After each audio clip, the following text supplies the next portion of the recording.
They RTV app వార్తల్ని క్షణాల్లో చదివే అవకాశం ఉంటుంది. ఒక న్యూస్ పేపర్, ఒక టెలివిజన్ ఛానల్ మీ చేతుల్లో ఎప్పుడూ ఉంటాయి. నేను అడుగుతున్న సినీ నిర్మాత మండలి వాళ్ళని, సినిమా వాళ్ళని, నిర్మాత మండలిని నేను థియేటర్ ప్రశ్నిస్తున్నాను.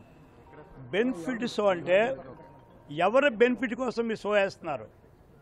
ఎందుకు ప్రభుత్వం నుంచి అదనంగా పర్మిషన్ తీసుకుంటున్నారు? అంటే మీ లాభాల కోసం ప్రభుత్వం బెనిఫిట్స్ అనుమతి ఇవ్వాలా? ఆ రోజు ఎన్టీ రామారావు గారు, అక్కిన నాగేశ్వరరావు గారు, సినిమా యాక్టర్లందరూ కూడా బెనిఫిట్స్ వేసి బెనిఫిట్స్ వచ్చిన డబ్బుల్ని ప్రజా సమాజం కోసం, సేల్స్ కోసం వాడేవారు. అందుకు ప్రభుత్వం దివిసీమ తుఫాను వచ్చినప్పుడు, లేకపోతే విపరీతమైన కరువు వచ్చినప్పుడు బెనిఫిట్స్ వేసి ఒక షో అదనంగా వేసి ఆ డబ్బుల్ని ప్రజలకు ఇచ్చేవారు. ప్రజలకు, ప్రభుత్వానికి హ్యాండ్ ఓవర్ చేసేవారు. అయ్యా ఇన్ని బెనిఫిట్స్ పెట్టాము, ఈ కరువు కోసం ఈ డబ్బులు ఇచ్చామని. ఒక సందర్భంలో ఎవరైతే సినీలో ఉన్న కార్మికులు ఉన్నారో వాళ్ళ కోసం కూడా బెనిఫిట్స్ వేశారు. అది బెనిఫిట్, అర్థమే ఉంది. బెనిఫిట్ ఎవరి కోసం? సమాజం కోసం. ప్రభుత్వం ఇస్తున్న పర్మిషను. ప్రభుత్వం ఎప్పుడు ఇవ్వాలా బెనిఫిట్స్లోకి? ప్రజాసేస్ ఉన్నప్పుడే పర్మిషన్ ఇవ్వాలా. ఎవడో నిర్మాతల కోసం, డబ్బులు ఉన్నవాడి కోసమో బెనిఫిట్స్ ప్రభుత్వం ఎందుకు ఇవ్వాలా? ఎక్కువ బెనిఫిట్స్ ఇవ్వడం వల్ల ఇచ్చారు బెనిఫిట్స్. నియంత్రణ ఎక్కడుంది మీకు టికెట్ల మీద? ఓ పక్కన టికెట్లు నియంత్రిస్తుంది, టికెట్లు నియంత్రించాలని చెప్తూ ఉన్నారు, కానీ బెనిఫిట్స్ నియంత్రణ లేదు. ఇందాక పెద్దలు ఎమ్మెల్యే గారు చెప్పారు, ఫ్లోర్ లీడర్ గారు, 100 రూపాయల టికెట్ 3,000కి అమ్మారండి. ఒక ఆయన 10,000 కొనడమన్నా ఒక టికెట్. ఎవడ సొమ్ము, ఎవడబ్బ సొమ్ము? మోసం కాదా ఇది? ఇంతకుముందు మనం డీసీఆర్ ఉండేది. సినిమా వాళ్ళు టికెట్ కొట్టిన తర్వాత సాయంకాలానికి కమర్షియల్ ట్యాక్స్ వాళ్ళకి డీసీఆర్ పంపాలా.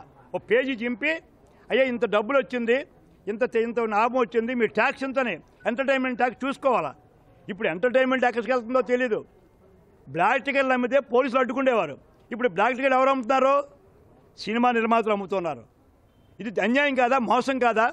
అంచేత నేను కోరేది, భవిష్యత్తులో మీరు ఉమ్మడి తెలుగు రాష్ట్రాల్లో బెనిఫిట్స్ ప్రభుత్వాలు పర్మిషన్, చంద్రబాబు నాయుడు రావచ్చు, అటు రేవంత్ రెడ్డి రావచ్చు, పెద్దలు వారిని నేను కోరేది, రేపు బెనిఫిట్స్కి వచ్చే డబ్బులు సమాజం కోసమో, పేద ప్రజల కోసమో, కార్మికుల కోసమో, కర్షకుల కోసమో ఇస్తేనే బెనిఫిట్స్ ఇవ్వండి, తప్పులేదు.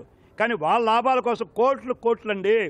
ఒక సినిమా యాక్టర్ నేను ఎంత ఇస్తారు? ఒక సినిమా యాక్టర్కి 300 కోట్లు ఇస్తున్నారు, 100 కోట్లు ఇస్తున్నారు. ఎక్కడికి వెళ్తుంది అది? ఇన్కమ్ ట్యాక్స్ ఏం చేస్తుంది? కమర్షియల్ ట్యాక్స్ ఏం చేస్తుంది? జిఎస్టీ ఏం చేస్తుంది?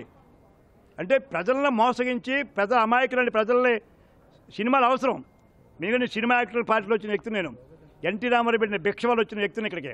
కానీ ఎన్టీ రామారావు గారి క్వాలిటీసు, నాగేశ్వర గారి క్వాలిటీసు, ఆ క్వాలిటీస్ లేవు ఇప్పుడు.